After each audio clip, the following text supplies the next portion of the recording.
সকালে খাওয়া দাওয়া করে ছাদে গেলাম। আসসালামু আলাইকুম, কাছের মানুষরা সবাই কেমন আছেন? আলহামদুলিল্লাহ আমরা সবাই ভালো আছি।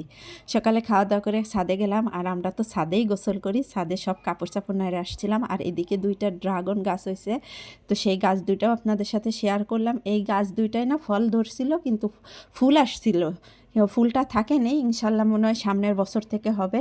আর এদিকে বড়ই গাছে একটু একটু বড়ই আসছে, ডাল কাটে দেওয়ার পরেও মোটামুটি ভালোই কয়েকটা বড়ই ধরছে, বড়ইয়ের সময় খাওয়া যাবে। আর এদিকে গতকালকে বিকালে আমরা গোসল করছিলাম, গোসল করে সব কাপড়, তার নাড়া নাই তো, প্রায় 4 মাস বাড়ি নাই, সেজন্য টালের উপর দিয়ে সব কাপড় নাড়ে দিয়ে গেছিলাম।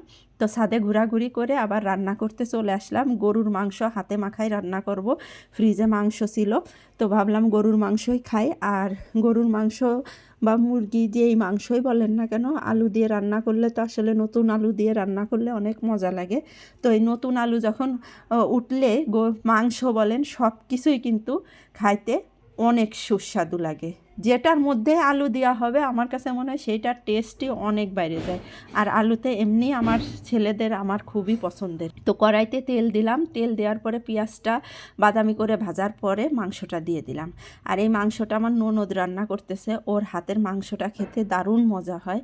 তো মাংসটা ও রান্না করতেছে, এদিকে আমি একটু ভিডিও করে আবার আশেপাশে সব জায়গা ঘোরার জন্য চলে গেলাম, কারণ আমার আবার রান্নার দিকে থাকলে এদিক ওদিক আবার ঘোরাঘুরি করা যায় না। তো আমরা ভাগে যোগেই রান্না করি, একটা যদি ও রান্না করে আমি একটা রান্না করি। বেলা এত ছোট, যতই তাড়াতাড়ি চেষ্টা করি ততই মানে সেই আসরের আজানি দেয়। তো মিলেমিশে সবাই মিলে করলে কাজটা অনেক তাড়াতাড়ি হয়ে যায়। আর এদিকে আমার শাশুড়ি যে হাঁটতেছে, একটু একটু হাঁটা শিখছে মোটামুটি, তো আজকে সে একটু হাঁটাহাঁটি করতেছে। তো আমি ভাবলাম একটু ভিডিও করি আপনাদের দেখাই। সবাই ওনার জন্য দোয়া করবেন, উনি যেন তাড়াতাড়ি সুস্থ হয়ে যায় আর আগের মতো স্বাভাবিক জীবনযাপন করতে পারে। আর এদিকে দুইটা চাল কুমড়া আমার চাচি শাশুড়ির একেবারে বড় হয়ে গেছে, এইগুলা দিয়ে কিন্তু মোরব্বা করলে খেতে অনেক মজা লাগে। দুইটা চাল কুমড়া একেবারে মোরব্বা করার জন্য পারফেক্ট হয়েছে, কিন্তু করা কিন্তু অনেক কষ্ট।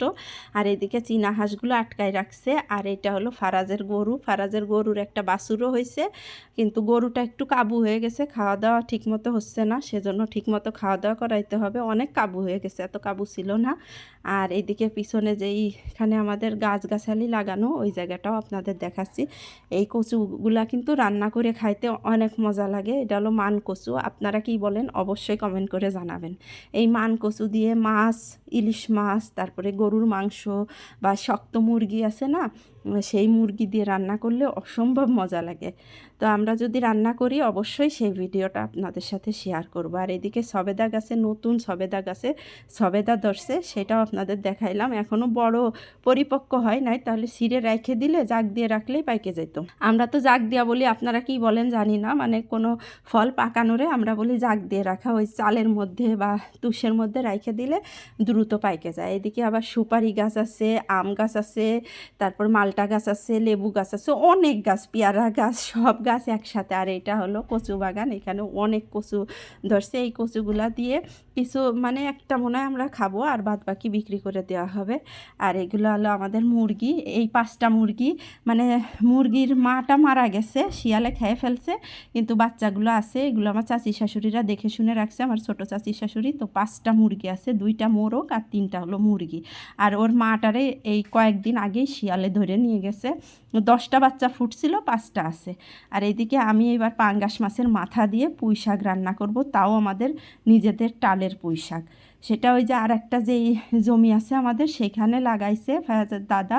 ওইখানে আমাদের অনেক গাছগাছালি আছে, আমার আগের ভিডিওগুলো দেখলে ওইটার মধ্যে আপনারা দেখতে পারবেন। তো ওই জমির থেকেই পুঁই শাক নিয়ে আসছে। পুঁই শাকগুলো এত সুন্দর ছিল, আর খাওয়াটাও দারুণ হয়েছে।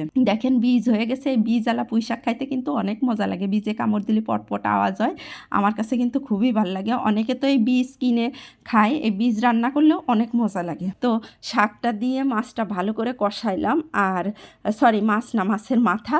তো এই মাছের মাথা দিয়ে শাক রান্না করলে খেতে কিন্তু চমৎকার হয়। তো দুপুরে আমরা গরুর মাংস আর শাক দিয়ে মাছের মাথা রান্না করলাম। বেশি কিছু আমরা করি না, কারণ সময় বেলা অনেক ছোট, তাড়াতাড়ি সন্ধ্যা হয়ে যায়, আর খাইতে খাইতেই আসরের আজান দিয়ে দেয়। আর গ্রামের বাড়ি তো কাজটা একটু বেশিই থাকে, শহরের মতো না।